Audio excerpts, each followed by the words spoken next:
4 pa lang, gising na si nanay.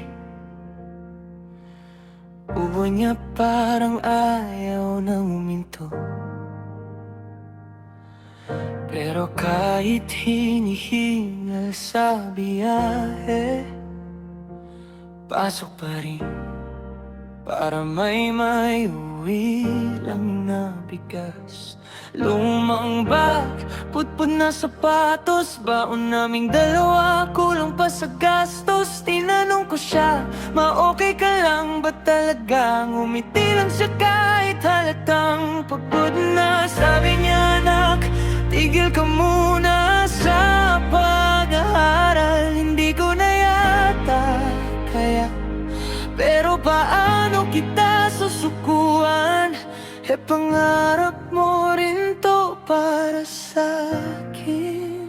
Sana ako na lang, sana ako na lang.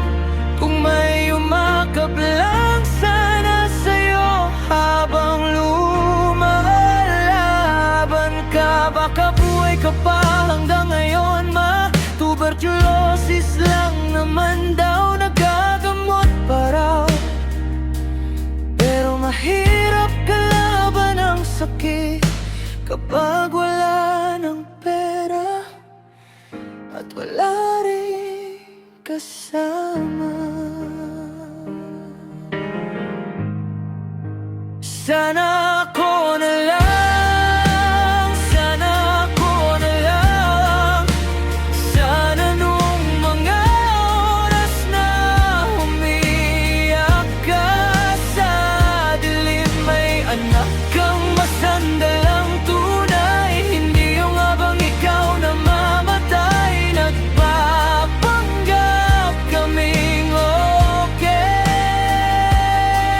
Ngayon, ang dali nilang magsabi, magpakatag ka.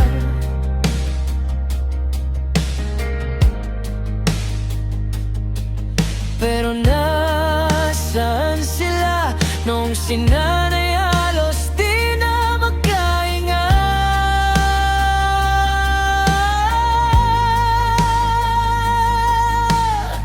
Ang dami naming tiniis na gutom, daming gabing tubig lang ang laman ng tiyan. Tapos ngayong may konting narating, biglang gusto nila respeto agad.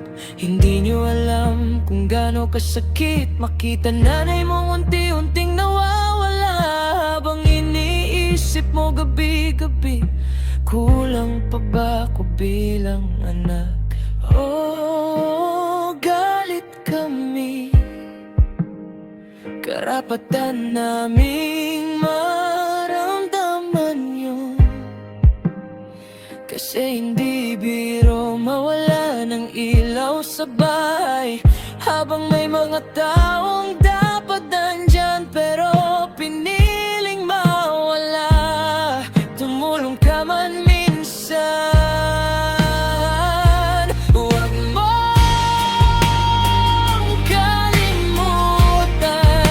Hindi na susukat sa pera ang pagiging anak. Kasi noong kailangan ka niya,